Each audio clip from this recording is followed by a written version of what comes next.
So today I get to bust a mission, and it's gonna be a good day. I'm gonna be driving about an hour and a half, give or take. So I'm actually gonna be picking up a new driver's side fender, and as you may have noticed on my Squareback, my driver's side rear fender is not matching. So I'm gonna be bringing this ashtray so I can compare to see the color shade on the fender that I found. This one is actually in much better shape because obviously it's an interior piece and the exterior is kind of sun faded, but hopefully it'll match mine.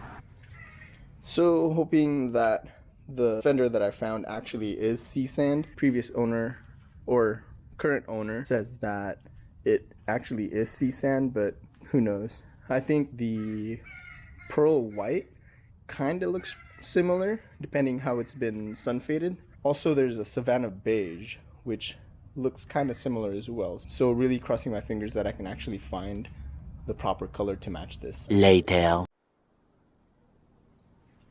So good news, we got the fender, and it's confirmed that it's the proper color, Seasand, for this specific year.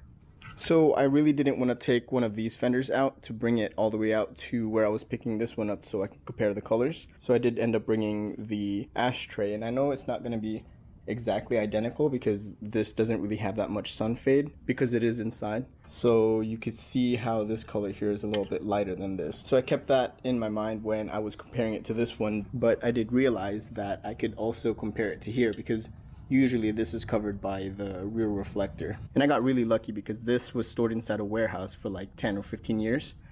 This Squareback was stored in a garage for 10 years. It's not perfect, but really none of this is perfect. Like even my original one has a dent here. This one here has a slight dent and some damage here and there, but I can try to see if I can fix that myself or take it to a body shop to get straightened out. $10. I don't know why that says that. I got this for a lot more than that. Some damage or scuffs here and there, but that's totally fine. Obviously this has a bunch of other damage as well, so I'm not really concerned about that. But it's for the proper year and it's exactly identical to this, so I'm really excited. Much later. Alright, so it's been a couple of weeks since I even touched this fender, and I think it's time to get started on this. Let's see, what have I done since I got this fender? I was having issues with the engine where I had to readjust the valves. My voltage regulator went out, I had to diagnose that. Then my axle boot was torn. And I think I even got this fender before I got the gas tank repaired. So you may have seen this fender in the background on a few of those videos. So yeah, it's been a while. But now that everything's all taken care of, I should be good to start working on this thing. Like I mentioned earlier in the video, which at this point is like a month ago, I had mentioned that there were a few dings and dents on this thing. The paint condition I'm not overly concerned about because I'm just gonna kind of leave it like that and wash it and clean it. I want to try and fix as much of the dents as possible. Like this one seems pretty easy.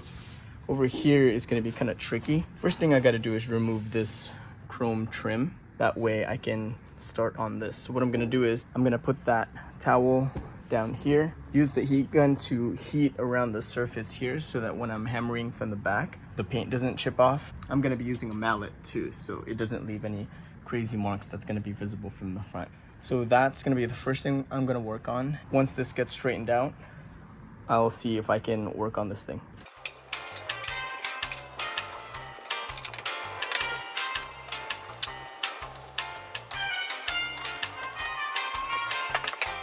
Okay, the chrome trim is removed. Now I'm just gonna heat this up with my heat gun. And once this is warm to the touch, I'm gonna lay this towel down on the table, flip this fender over the towel, and then just start malleting away from the back.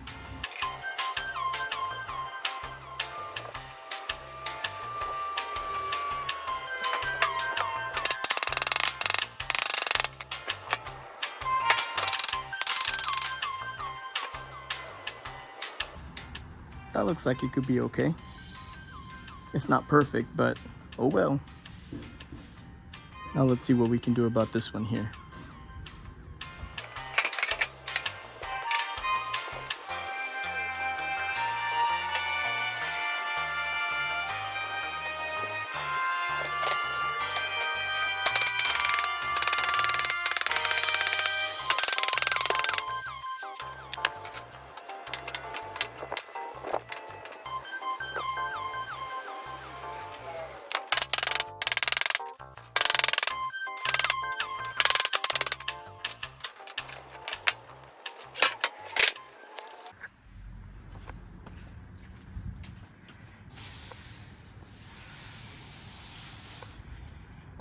Here we go.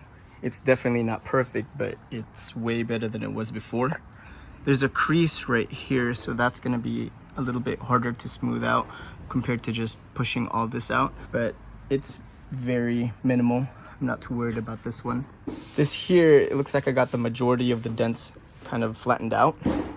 There's a huge crease right here, which I think is what's making it a little bit more difficult to flatten this side out completely. Over here, it's not too bad, but when you start to go down here, it's where it's kind of weird. I'll just continue banging on this until I can get it as smooth as I possibly can. And after that, I'll just clean it up and throw it on the Squareback. Okay, so that's pretty much as far as I'm gonna take that. Doesn't look too bad.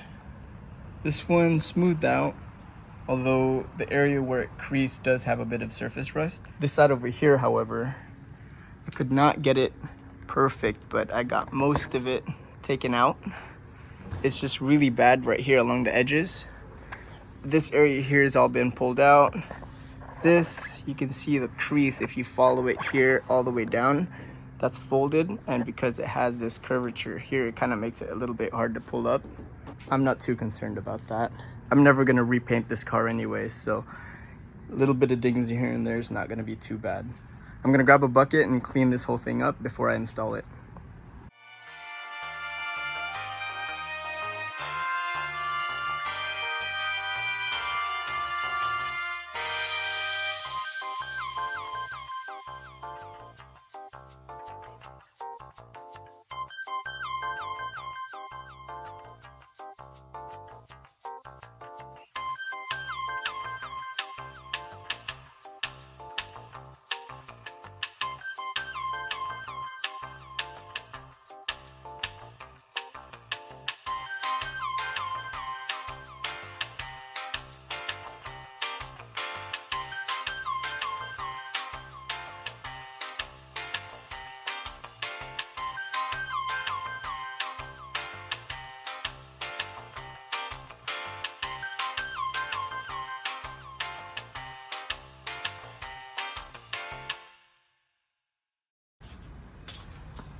This already looks like a huge improvement from what I started with. Looks really nice and clean. I used the red Scotch Brite, which I figured was a little bit too coarse. You can see right here, I tried to take off that $10 mark, and it started kind of showing the primer underneath the base paint. So I will not be using that. So I just continued cleaning it up. Everything looks really nice and clean. The color really pops without the dust on it. So now I'm gonna prep the Squareback to remove the blue one that I have on there, and then I'm gonna install this one. I'll show you where to remove the hardware from the inside. It's kind of easier for me because the panels that I have are just kind of temporarily placed in there. Usually they're clipped on, so you have to pry it out. Once I have that installed, I'm gonna see if I can put some rubbing compound and take off more of these scuff marks on here, and it should look really nice. Okay, so time to take this blue one off.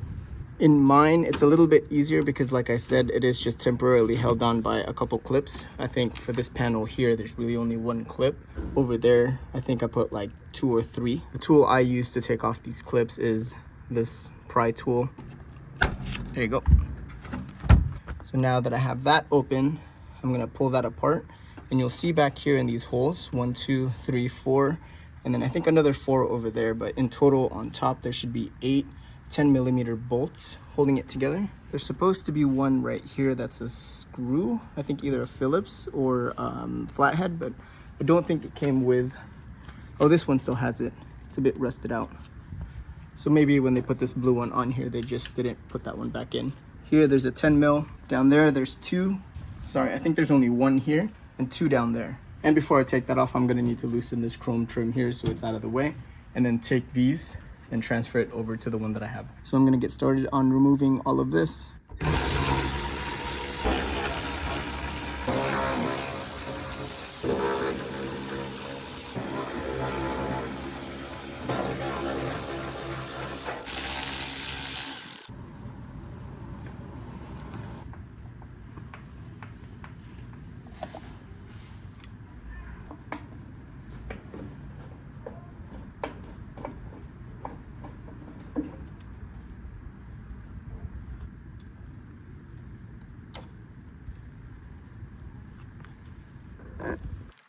So now that I have this off, I remember the first time I had to remove this rear fender, or not this one, my previous Squareback, but I remember having to remove the fender on that one, and I could not figure out why it wasn't coming off. I just wanted to point out that there's a hidden bolt in here.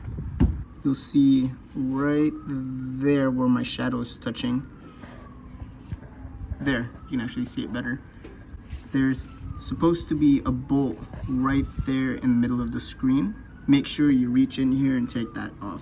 It's also a 10mm. I was lucky, I guess the previous installer of this blue fender didn't bother putting that one back in, so I don't have to deal with that.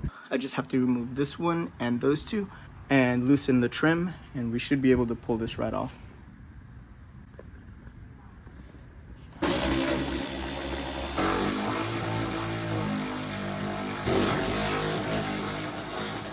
So one of the things I noticed when I first took this off my first Squareback is that these two here are kind of like machine screws, while everything else holding on the fender are these fender washer type. And I thought maybe it was just the janky work of the previous owner on my old Squareback, but now that I see it on here, maybe it's supposed to be like that. So when I put this back together, I just have to remember that these two belong here. Before taking this off, I do have to stay mindful that I want to keep this trim here. And I think this is actually the original color, which is the Seasand color.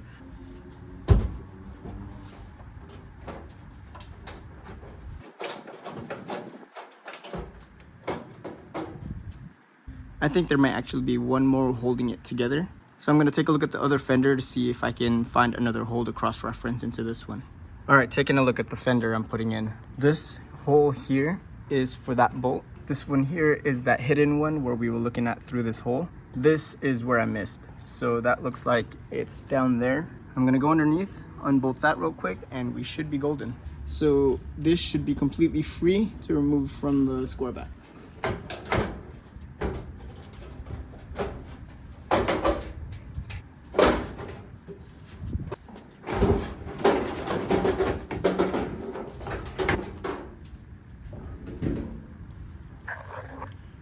And there we have it.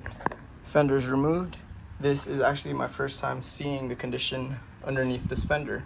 To be honest, I was a little worried that this was going to be smashed in, because I was wondering what the reason was why they even replaced it to that fender. Maybe it got smashed in, so they put that on.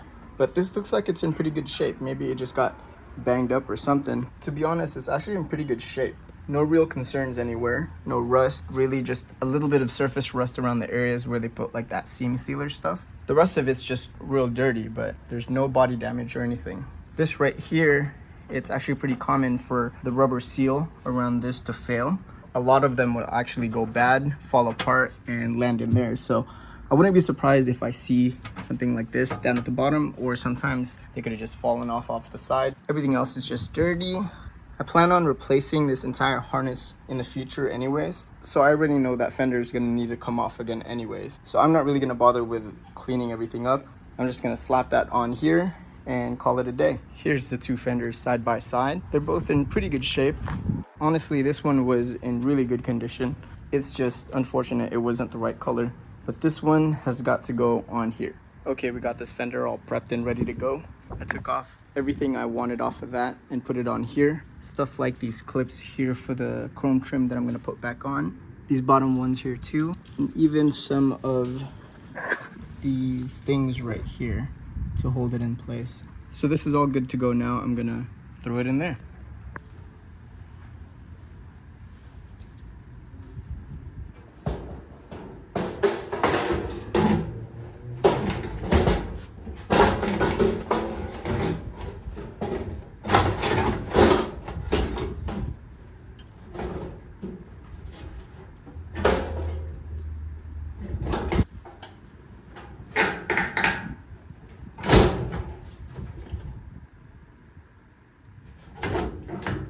Looks like a good fit. So I'm gonna tighten everything else down, and I'm just gonna do that off camera and get back to you once I have it all installed. Okay guys, so I didn't bother recording the rest of the install. It's basically just the reverse of the removal of the fender, but here is the reveal.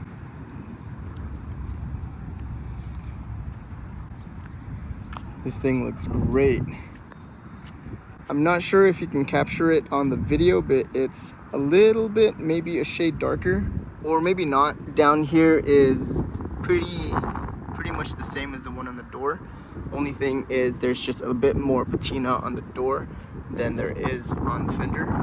Maybe I could use some more of the Scotch-Brite around this area here, where if I scrub it hard enough, the primer will actually start to show. So I could probably do that. I don't know how I feel about that yet. I'm just gonna enjoy how it looks for now. We are here on an empty parking lot, so I can do some recordings, and I could not be happier with the results.